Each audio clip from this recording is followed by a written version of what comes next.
이쪽에 있습니다.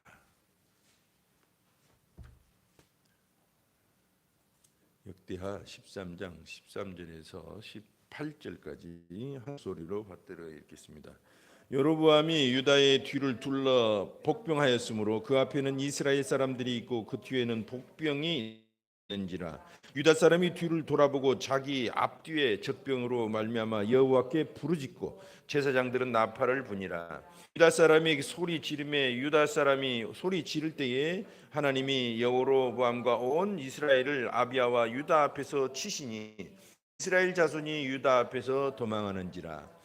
하나님이 그들의 손에 넘기셨으므로 아비야와 그의 백성이 크게 무찌르니 이스라엘이 택한 백성들이 죽임을 당하고 엎드러진 자는 50만 명이었더라. 그때에 이스라엘 자손이 항복하고 유다 자손이 이겼으니 이는 그들이 그들의 조상들의 하나님 여호와를 의지하였습니다. 아멘. 오늘 역대하 13장 13절 18절까지 말씀을 가지고 하나님을 의지한다는 것은 이라는 제목으로 여러분과 함께 은혜를 나눌까 합니다. 최근에 전 대통령인 전두환 대통령의 손자 전우원 씨의 양심 선언이 뉴스거리가 되고 있습니다. 그의 영상을 보면은 할아버지 전두환 씨는 영웅이 아니라 학살자입니다. 그렇게 밝히고 있어요. 그리고 그 가족들이 지금까지 각종 범죄와 마약과 초호화 생활을 하고 있습니다 하고 공개를 했어요. 그리고 사진도 여러 장 올리고 이 러닝 셔츠 자세로 침대에 함께 누워 있는 거 그런 장면이라든가 재산 포기각서라든가 또는 할머니가 이순자 씨죠. 실내 스크린 골프를 설치하고 치는 모습들을 공개되지 않은 그런 희귀 영상들을 올려서 자기가 분명하게 이제 손자임을 밝혔습니다. 그래서 뉴스에도 지금 떠들썩해요. 그러자 이제 그 아버지 전재용 씨가 지금 이제 백석대 신학대를 다니고 있는데 이제 아버지도 사실 본부인을 이혼하지 않은 상태로 이제 박상아 씨와 만나서 아들도 낳고 그렇게 살았죠. 그래서 예수 믿는다고 FBC 그 극동방송 나오고 그랬어요. 근데 지금 신학대를 다니고 있어요. 그래서 그 아들 전우원 씨 말에 의하면 그 악마들이 지금 목사가 되려 하고 있습니다 하면서 거의 양심선언 비슷하게 자기 가족사를 털어놨습니다.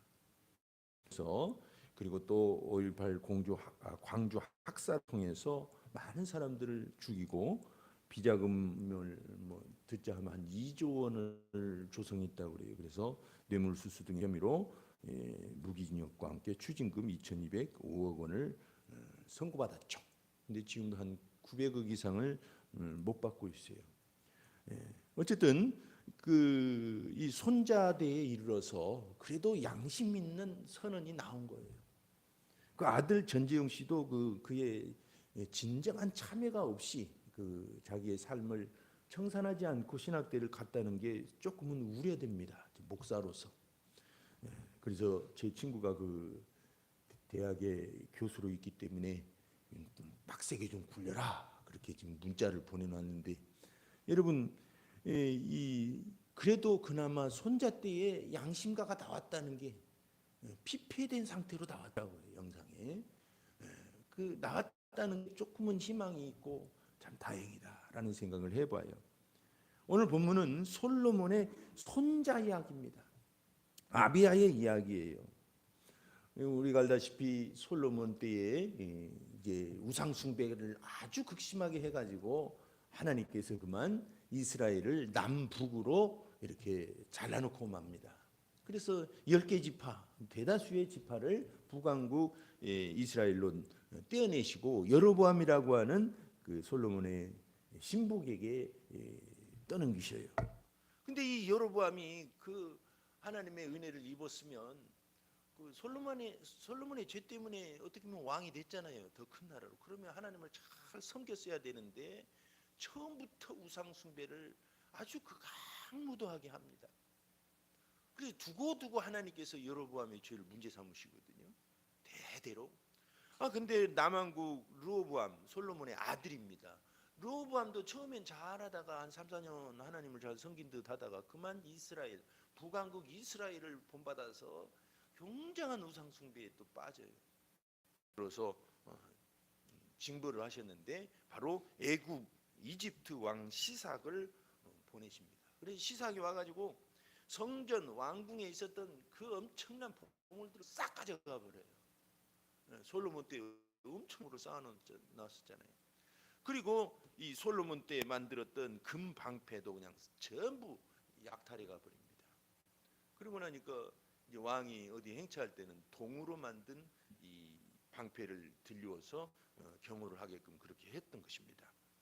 그리고 이 시삭으로부터 이 모든 걸 시삭에게 빼앗기거나 그래서 그들에게 주신 교훈은 뭐냐면 너희가 여호와를 섬기는 것과 세상을 섬기는 것이 어떠한지를 알게 하려고 하셨다고 그렇게 말씀하고 있어요. 아버지 때 르호보암 때 그 일이 생겼어요. 근데 손자 3대째였던 솔로몬의 손자 3대째였던 아비야 때는 이번엔 북왕국이 쳐들어왔습니다. 남왕국 유다로. 얼마만큼 쳐들어왔냐면 80만 명이 쳐들어왔어요. 어마어마해요. 지금도 80만 명이면 대군입니다. 그때 당시에 여러분 80만 명이면 유럽을 휩쓸어도 될 만한 그런 이 병력이거든요. 근데 어쨌든 그 엄청난 대군을 몰고 이 유다를 침공했어요. 그래서 앞뒤로 완전히 에워쌌습니다. 앞에는 이스라엘군, 뒤는 복병 아무도 모르게. 그래서 앞뒤로 완전히 이 80만 명으로 진퇴양난이죠. 말 그대로. 사면초가. 얼마나 위기에 처했습니까? 그때 유다의 군사는 40만 명이었어요. 딱 절반. 그러니까 이건 좀 힘겨운 싸움이 엄청나게 힘겨운 싸움이에요. 그렇지 않아도 아버지 때에 솔로몬의 아들이죠. 르호보암 때 많은 걸 뺏기고 힘든 상황에서 또다시 자기 형제국이었던 북왕국으로부터 침공을 받았는데 얼마나 큰 국난이냐 이 말입니다. 근데 놀랍게도 기적이 일어났어요. 오늘 본문을 보면 16절에 보면 이스라엘 자손이 유다 앞에서 도망하는지라 그랬어요. 유다는 지금 이스라엘 군대의 반밖에 안 됩니다. 왜냐하면 하나님이 그들의 손을 넘기셨기 때문이다 그랬어요. 17절에 보면 아비야와 그의 백성이 크게 무찌르니 이스라엘이 택한 병사들이 죽임을 당하고 엎드러진 자들이 50만 명이었더라 그랬어요. 여러분 한 싸움에서 50만 명이 죽는 건 현대전에서도 있을 수 없는 엄청난 희생입니다. 유다 입장에서는 굉장한 승리를 거뒀다는 뜻입니다. 그리고 18절에 보니까 그때 이스라엘 자손이 항복하고 유다 자손이 이겼으니 이는 그들의 조상들의 하나님 여호와를 의지하였습니다. 그렇게 말씀하고 있어요. 여러분 어떻게 두 배나 되는 적들을 대파를 하고 온전하게 승리할 수 있었습니까? 바로 그 비결로 한마디로 요약하기를 여호와를 의지하였기 때문이다. 그렇게 말씀하십니다. 우리가 인생을 살다 보면 크고 작은 위기를 당합니다.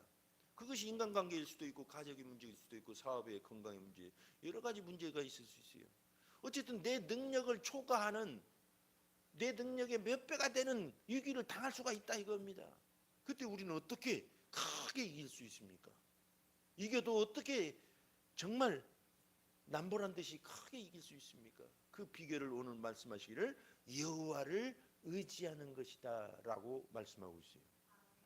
근데 우리는 항상 문제가 뭐냐면 그럼 어떻게 하는 것이 의지하는 것이냐 그게 좀 궁금한 것입니다. 우리 솔직하게 하나님 의지하잖아요. 그리고 솔직하게 하나님 의지하고 싶은 생각이 누구나 다 간절할 수도 있어요. 좀 덜한 분도 물론 있겠지만 그래서 오늘은 어떻게 하나님을 의지하는 것인가를 살펴보려고 하는 것입니다. 왜냐하면 하나님을 의지하고 믿음 생활 한다는 것은 당연한 일이고 그거에 대해서는 우리 간절한 소망이 있기 때문에 문제는 그걸 어떻게 표현해서 정말 승리하느냐, 그것이 되는 것입니다.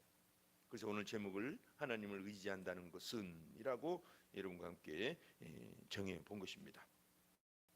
하나님을 의지한다는 것은 뭘까요? 그것은 내 믿음의 기초를 잘 다지는 것입니다. 그것이 있어야 돼요. 여러분, 왜 나는 안 되지? 그런 생각할 때가 있죠. 운전을 해도 처음에는 저 사람은 합격을 했어. 근데 왜 나는 안 되지? 여러분 다 그래본 경험 있을 겁니다. 코스에서 저 사람 저렇게 스무스하게 회전을 하는데 나는 왜 이렇게 삐뚤빼뚤해? 왜 그럴까요? 나는 왜 인생에서 내가 하는 일들이 금방 무너질까요? 그것은 뿌리가 깊지 않기 때문입니다. 운전하는 사람도 수많은 연습을 통해서 그 실력이 된 겁니다.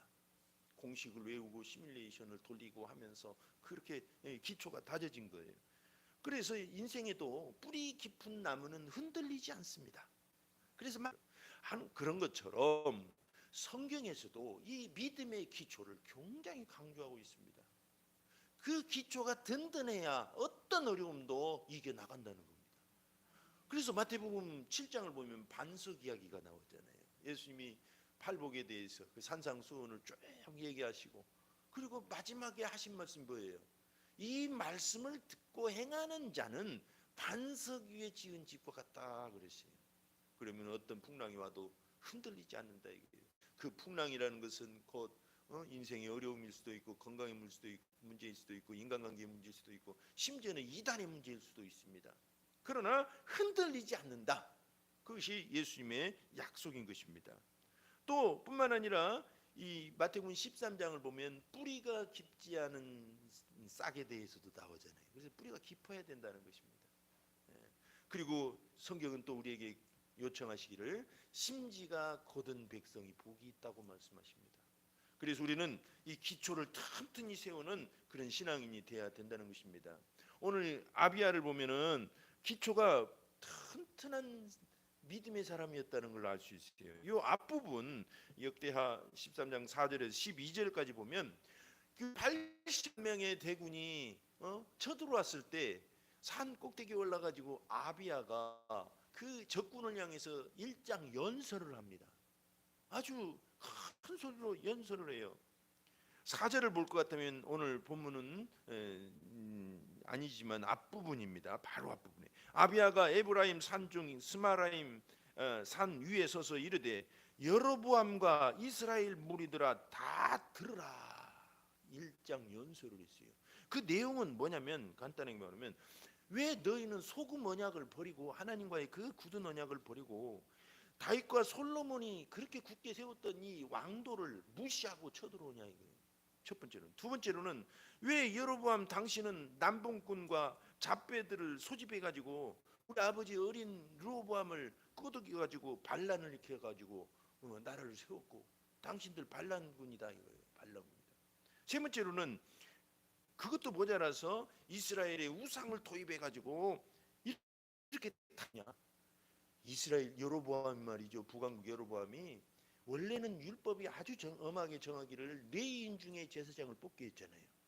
근데 레위인들을 다 쫓아버렸어요. 제사장 직분을 다 해임시켜 버렸어요. 그래가지고 이 사람들이 갈 곳이 없어서 예루살렘으로 막 몰려듭니다. 그리고 누구에게 제사장을 맡겼냐면 아무나 수수 한 마리, 순양 7마리 갖고 오기만 하면 그냥 다 제사장을 이렇게 장립을 하는 거예요. 순양 7마리 이렇게. 성직 매매죠. 요즘도 안타깝게도 정말 그냥 돈 주면 한 학기 만에 이 목사 한 수 주는 그런 아주 작은 교단들도 있어요. 1년 2년 하고 막 남발하는. 여러분 참 안타까운 일입니다. 같은 목사라고 하고 그러니까 어쩔 수 없는데 어쨌든 이렇게 해가지고 완전히 북왕국이 타락한 겁니다.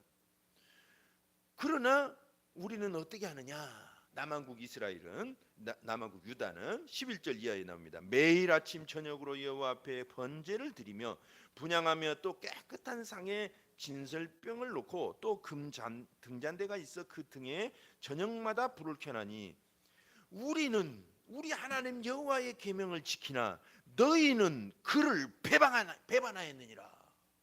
연설 얼마나 80만이 쳐들어왔는데 어떻게 이렇게 당당할 수 있을까? 어디서 많이 듣던 소리 아니에요? 어디서 많이 듣던 연설 아니에요?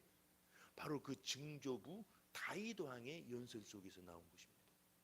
다윗 왕이 골리앗을 앞에 두고 수많은 이스라엘 군대들이 엘라 골짜기에서 발발발발 떨고 있어요. 그 소년 다윗이 사울 왕에게 간청해가지고 골리앗과 맞서 싸우면서 했던 말입니다. 뭐라고 했습니까? 사무엘상 17장 45절 다윗이 블레셋 사람에게 이르되 너는 칼과 창과 단창으로 내게 나아오거니와 나는 만군의 여호와의 이름 곧 네가 모욕하는 이스라엘 군대의 하나님의 이름으로 네게 가나아가노라. 얼마나 참 아버지 때 할아버지 때는 엉망이었지만 손자 때에 이르러서 믿음에 있는 말을 이렇게 고백하는 소리를 듣게 된 것입니다. 이 말을 하나님은 기뻐하셨을 거예요. 우리도 이 믿음의 기초가 참 중요합니다. 지금처럼 신앙 고백이 어려운 때 없어요.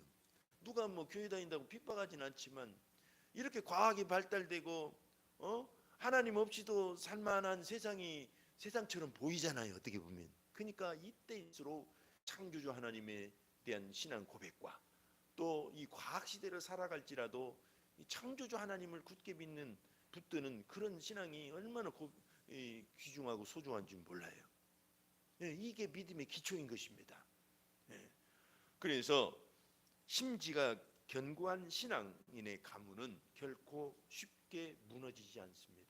이 기초가 있을 때 우리는 하나님을 의지한다라고 말할 수가 있는 거예요. 2007년 12월 16일 KBS 뉴스 위대한 유산의 일이라는 곳에 나온 그런 기사가 있습니다.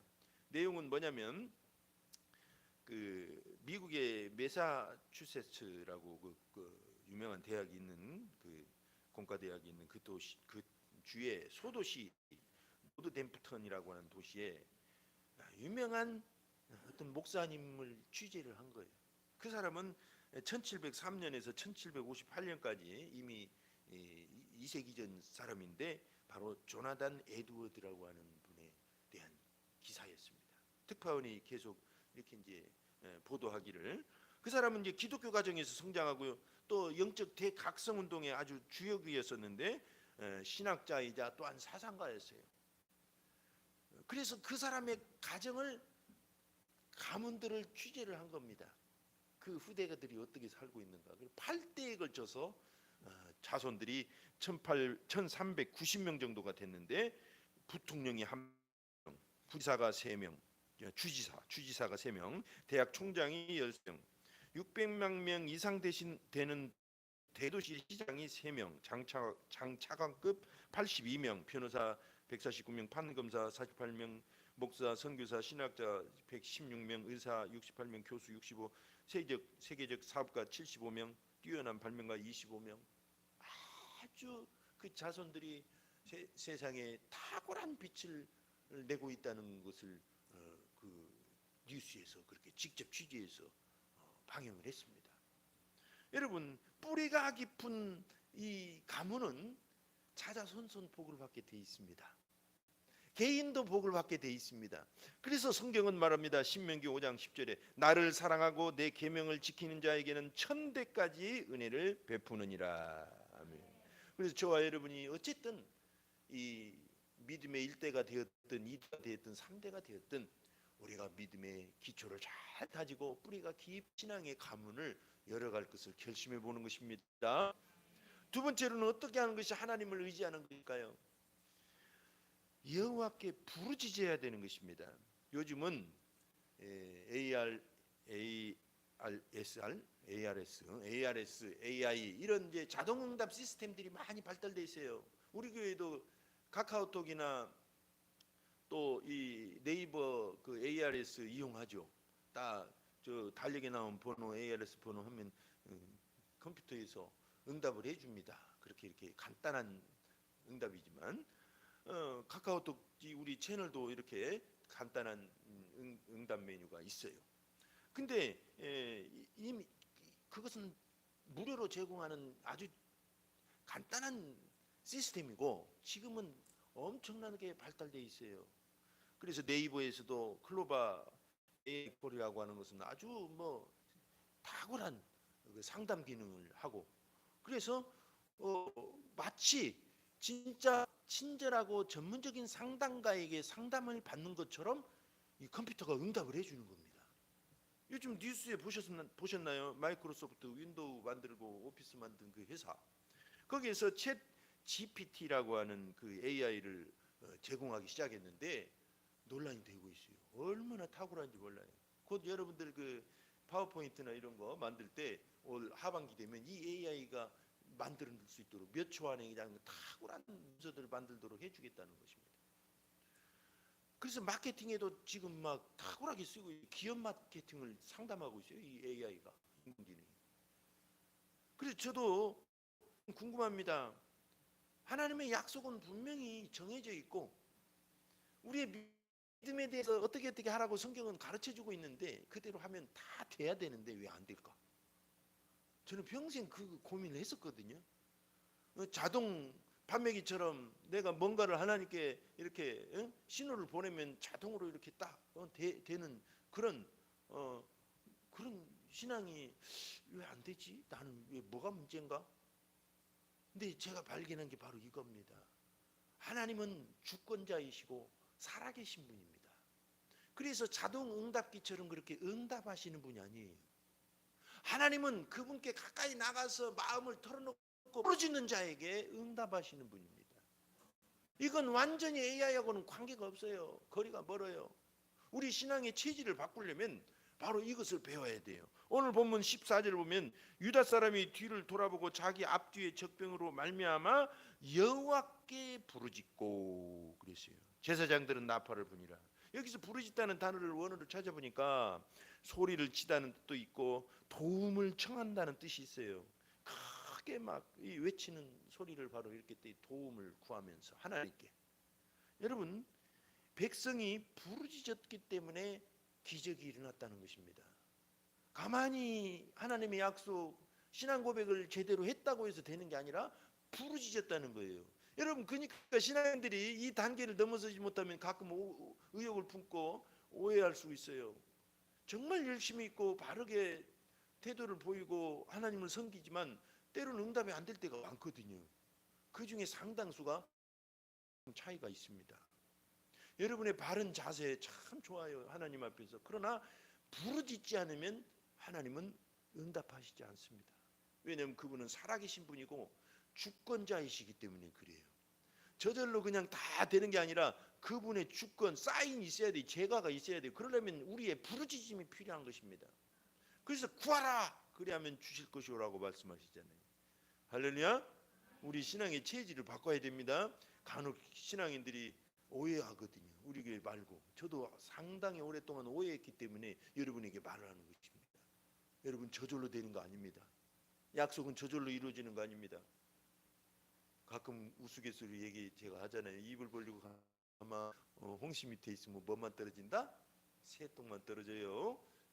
부르짖어야 돼요. 하나님께 나아가야 되는 것입니다. 이런 것들도 다 약속에 불과해요. 정말 내 것이 되고 손에 잡히게 하려면 부르짖어야 됩니다. 이것이 중요해요. 그래서 우리는 하나님의 기적, 복음, 약속, 언약 이것은 간청할 때 되는 것입니다. 야고보서 4장 2절에도 너희가 얻지 못하면 구하지 아니하기 때문이다 라고 분명히 가르쳐요. 하나님의 약속이 있습니다. 그러나 구하지 않으면, 부르짖지 않으면 안 된다는 것입니다. 마가복음 2장 29절에도 귀신 들린 사람을 쫓아냈던 사건이, 근데 제자들이 못했어요. 왜 그러냐고 살짝 와서 부끄러우니까 예수님께 살짝 물어봤어요. 우린 왜 안 됐죠? 그랬더니 이르시되 기도 외에 다른 것으로는 이런 종류가 나갈 수 없느니라. 아주 중요한 교훈을 가르쳐 주신 것입니다. 그래서 구약이냐 신약이냐를 떠나서 여러분, 주님께 부르짖을 때 기적들이 일어났어요. 그리고 시편 50편 15절에 보니까 환난 날에 나를 부르라 내가 너를 건지리니 네가 나를 영화롭게 하리로다. 우리는 더 좋은 조건이 있습니다. 바로 예수님의 이름입니다. 예수님이 계십니다. 그렇기 때문에 예수님의 이름으로 하나님께 부르짖으시기를 축원합니다. 끝으로 어떤 것이 하나님을 의지하는 것이냐? 첫 번째는 믿음의 기초를 잘 다진다고 그랬어요. 복음, 십자가와 부활과 성령의 복음, 하나님에 대한 태도, 이런 것들. 그러나 그걸로 끝나지 않고 하나님께 부르짖으라 그랬어요. 그리고 나서 어떻게 하냐? 문제를 향해 외치는 법을 알아야 됩니다. 문제를 향해서 믿음의 외침을 해야 돼요. 믿음의 외침. 2011년 7월 12일 여러분 혹시 기억할 것입니다. 뉴스에 한참 떠들었던 토픽이 됐던 얘기인데, 서울 구이동에 39층짜리 테크노마트가 막 흔들린 거야. 지진이 났나? 그게 강변이거든요. 저희가 다녔던 학교 가까운 곳에 있기 때문에 압니다. 강변이, 그래서 아마 기초가 약하나? 그래서 전문가들이 막 동원돼서 연구를 했어요. 그랬더니 풍공학 전문가의 말에 의하면 그 건물 안에 피트니스 클럽이 하나 있었는데 23명의 회원이 일제히 이 피트니스를 한 거예요. 아니 근데 여러분 23명이 피트니스를 했다고 그 큰 건물이 흔들리냐 이거요. 그게 바로 공진현상이라는 것 때문입니다. 그건 뭐냐면 특정한 이 지파 진동수, 이 고유 진동수를 지닌 물체가 그와 비슷한 진동수를 계속 진동을 받을 때 이것이 증가돼요. 그러니까 여러분 출렁다리에서 살짝만 움직이기 시작하면 막 계속 크게 움직인다든가, 탱크가 살짝 지나가는 큰 다리가 무너져 버린다든가, 이게 진공 현상 때문에 그런 것입니다. 공진 현상. 2022년 1월도 작년이죠. 성수동의 33층짜리 서울 포레스트 그 D동이 막 흔들렸어요. 조사해 보니까 그 안에 엔터테인먼트 회사가 있었는데 바로 아이돌 댄스 연습하는데 그냥 건물이 흔들린 거예요. 이것도 공진 현상으로 그렇게 보고 있습니다. 근데 놀랍게도 제가 성경을 보면서 한 가지 영적 공진 현상을 발견했다는 것입니다. 그걸 여러분 오늘 본문을 보면 비슷한 사례가 되지 않을까 생각을 합니다. 여러분, 유다 사람이 소리를 질렀어요. 소리 갖다 대포를 쐈다든가 창 기가 막힌 이 창검술을 하는 고수들을 갖다 풀어놓은 게 아니고 그냥 소리를 질렀더니 50만 명 하나님께서 치신 거예요. 여러분, 우리는 이 영적 공진 현상을 익혀야 돼요. 여기서 소리 지르다는 건 앞에서 부르짖다는 단어와 다릅니다. 여기서는 그냥 외치는 거예요. 나팔 소리를 낸다든가, 함성이나 전쟁에 대해서 경고를 외친다든가, 승리를 외친다든가, 막 그런 때 쓰는 단어예요. 우리가 믿음의 외침이 대단히 중요하다는 게 그겁니다. 우리는 삶의 현장에서 이 믿음의 소리를 지를 때 하나님이 그 문제를 친히 공격하실 것입니다. 우리는 문제가 있으면 문제를 그냥 뉴스 보도하듯이 그냥 그대로 보도하는 분들이 있어요. 그게 영적으로 말하면 10명이 정탐꾼이에요. 나도 모르게 그렇게 하는 거예요. 여러분, 내가 당한 문제가 심각하고 어려울지라도 있는 그대로 자꾸 말하는 습관을 그냥 그랬다는 거야 하면서도 말을 조심해야 돼요. 믿음의 말을 하는 게 중요합니다. 아시겠죠? 내가 틀린 말하는 거 아니야 하면서 하는 거, 그것도 문제예요. 10명의 정탐꾼도 틀린 말한 거 아니에요. 근데 믿음이 없는 말을 했기 때문입니다. 우리가 중요한 건 믿음의 말을 하는 것입니다. 믿음의 외침을 할 때 그 현장에서 하나님께서는 친히 영적 공진 현상을 일으키실 것입니다. 마치 요즘 말하는 나비 효과처럼 막 흔들어 대실 것입니다. 우리가 믿음의 말을 할 때 그렇게 하는 것입니다. 이게 중요해요. 그래서 여러분, 50만 명을 그 자리에서 전사시키시고 항복시키시고 유다를 승리케 하신 것입니다. 사사기 7장 20절을 보면 기드온이 이 똑같은 기적을 보죠. 수많은 미디안 군인이 쳐들어왔는데 수십만 명인데 셀 수도 없어요. 그냥 메뚜기 떼와 같다 그랬어요. 근데 불과 300명이 여호와와 기드온의 칼이여 하고 외쳤는데 그 순간 기적이 일어났잖아요. 자기들끼리 치고받고 다 죽어버렸어요. 그걸 저는 영적 공진 현상이라고 부르고 싶습니다. 아멘. 이거 저작권 없는 말이니까 마음대로 쓰시길 바랍니다. 하나님이 그렇게 하신 거예요. 저절로 된 건 아닙니다. 그러나 우리가 믿음의 말을 할 때 그렇게 하신다는 뜻입니다. 할렐루야. 예. 여러분, 우리는 문제를 향해서 어떤 소리를 주로 말했습니까? 사람이라든가 사건이라든가. 이 시간 우리는 깊게 반성을 할 필요가 있습니다. 그래서 이제 문제를 향해서는 믿음으로 말할 법을 우리는 더 지금까지 잘 해오셨다면 그래도 완전히 믿음의 말로 내 인생을 세워 나가야 될 줄 압니다. 우리가 잘 아는 여리고 앞에서의 그 외침도 아시죠? 여호수아가 여리고성을 돌고 마지막 때는 크게 함성을 질렀는데 그만 무너져 버렸어요. 많은 학자들이 그것을 공진현상으로 보려고 합니다. 그래서 그냥 저절로 무너졌다 이거지. 공진현상으로 하나님 개입 없이. 근데 저는 그렇게 보고 싶지 않습니다. 아까 말씀드린 대로 외쳤더니 하나님이 영적 공진현상을 일으키신 것입니다. 그랬다면 뭐 아무 말 할 수가 없죠. 그죠? 그래서 하나님이 친히 무너뜨리신 거예요. 그들이 대포를 쐈다든가 미사일을 쐈다든가 그런 거 아닙니다. 이 여리고성 가보면 흙무덤만 있어요. 진짜로 딱 지나가면서 보면 흙무덤만 있어요.